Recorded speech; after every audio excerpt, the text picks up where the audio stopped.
Hello there. This is just a quick video really to, first of all, test out the new microphone I've got to go with this camera, and also it's to serve as a launch, I suppose, for my YouTube channel. I decided that alongside my Facebook and Instagram accounts where I can post sort of little bits of behind the scenes clips, photos of what I've been up to. It would be good to make have a platform where I can sort of put out more proper video content, I suppose. Not that this particular video likely counts as proper content, but in the future I'd have some ideas of things I want to do, maybe more documentary style things, or discussion of various topics. Really so those of you at home can explore this this interesting place whilst I do. But today we're not going to do all that much exploring. In fact, I'm probably just going to stay sat here, so you're not really going to explore much beyond the sofa. But I will soon be following this video up with my first proper video, where I'll sort of show you around the house, which I think might be interesting for people who want to know what a Japanese house is like, how it's different, things like that. I've also got a music video which I'm making, which you may have seen if you followed my either my music account or my British Man in Japan account. So that will be coming out on my music YouTube channel, which does technically exist but basically has nothing on it. So I will post about that more in the leading up to when that's ready. That'll probably be ready before the first proper video on this channel, but this sort of channel will act like a second channel to my music things. So any non-music things, or even behind the scenes music things, they will be on here. So if that sort of thing interests you, please subscribe, hit the bell icon so you know that so you'll know when any new videos pop up. And as I say, if you seeing this, I'm pretty certain you will be following me on social media accounts, but perhaps if in the future you've discovered this video, or YouTube decides to favour this in its algorithm for some reason, please do check out my Facebook account, which is at A British Man in Japan, each of those words separated by a full stop, and Instagram at British Man in Japan, each word again separated by a full stop. Links to those will be in the description below. But yeah, so first thoughts really is, since coming here, it's not hugely different really. I think people imagine Japan as this sort of far away place, which it is far away, but I think they also imagine it as quite far away culturally, if that makes sense. And I think once it was, certainly before the turn of the 20th century, and especially before the Meiji Restoration in 1863, it was a very different place. But the world is growing ever smaller, and with it, cultures and ideas are being shared to the point that, certainly in the so-called developed countries at least, the differences are more subtle than perhaps you might expect. Certainly on television, media, things like that, people like to focus on the differences because that makes it interesting. But if you when you find yourself living in a different country like this, you notice that people kind of have the same sort of things going on in their lives. The people need the same things. They need food, somewhere to live, and the way of achieving those aims is kind of the same everywhere now. People go to work, which, so most people do. I don't, but people do something, earn money, and use that money to live. and the sort of things people are interested in, you know, TV, film, these sorts of things are all shared around the world now.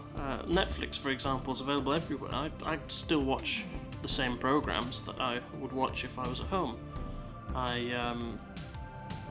You know, I can still eat largely the same food that I could when I was at home. But there are sort of subtle differences, and I think that's what makes it interesting, because rather than it sort of being this massive culture shock, which I think is what people expect, it's more like a series of little sort of tremors, I suppose, rather than one massive earthquake. It's like, you know, a series of little tremors. So you sort of notice them, but you don't sort of find your life completely changed by it. You know, so there are little subtle differences. For example, off the top of my head, plug sockets are different, so I have to remember to turn things off before I pull the plug out, which you are supposed to do in the UK, but it's fine, everything's fused and they have the ground pin so the doors close and things like that. They're also a little bit less secure. They sort of fall out if the plug's a bit heavy, which is a bit strange, but you can blame America for that. It's they use the old American plug system. I think America has now moved to a 3-pin system largely, although I think the old 2-pin system still exists, certainly for older tech. So there's little things like that. The trains are a lot more reliable. That's a subtle change, but I suppose that's a good thing, really. Things like when you go to the supermarket, well, I say yes, I can eat the same food. Largely, there are little things. So, for example, gravy is very common in the UK. You don't find gravy commonly in a supermarket here. I actually brought some with me, Bisto pot, so I can make my own gravy if I so choose. But you know, there are little differences like that, and also there's things that you wouldn't find. You know, the opposite way around. There's things you wouldn't find in a supermarket in the UK. For example, there's a much wider variety of fish, and even with like just fish, there's different sort of levels and grades of fish. So you have sort of sashimi type fish, which is super sort of high quality for eating raw.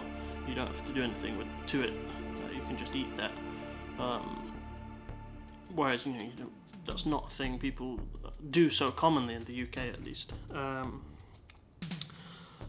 You know, there's lots of various vinegars that you can't get so commonly. Although that is changing a little bit, as the UK is quite multicultural when it comes to food. Well, it's quite multicultural, full stop. It's one of its strengths, I think. So you can get a lot of these things, but there are certain things you can't get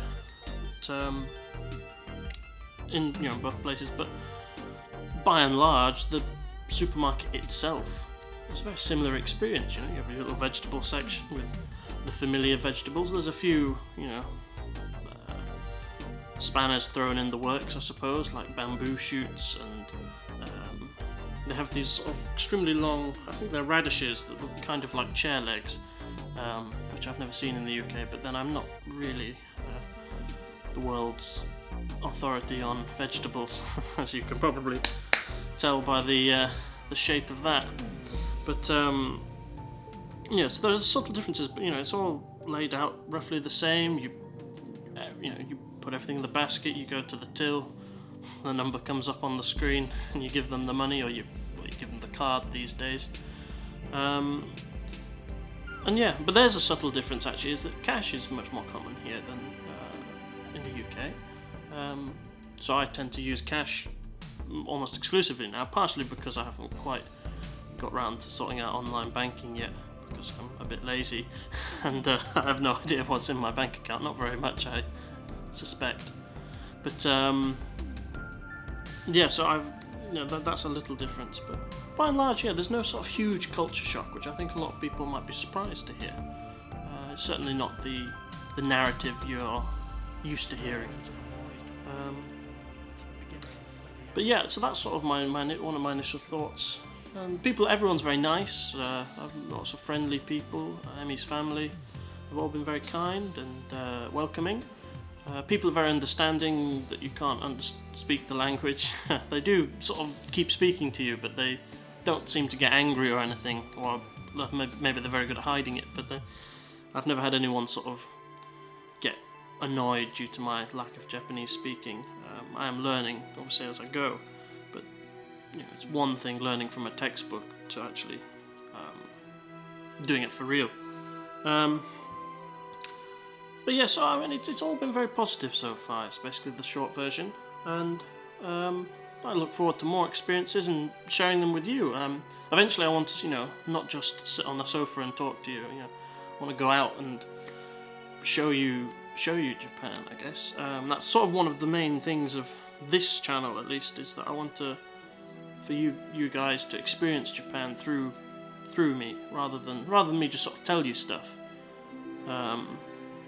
You know, you can sort of share the experience of these, you know, different places that you can't go to if you don't come here, which not everyone can. Certainly at the moment, nobody can. But yeah, so that'll probably be enough for this video. So it's just really a little, here I'm doing YouTube sort of thing. And yeah, please keep an eye out for future content, subscribe, hit the bell icon. You can even like this video if you want, but I can understand if you don't. And yeah, until I see you next time, goodbye.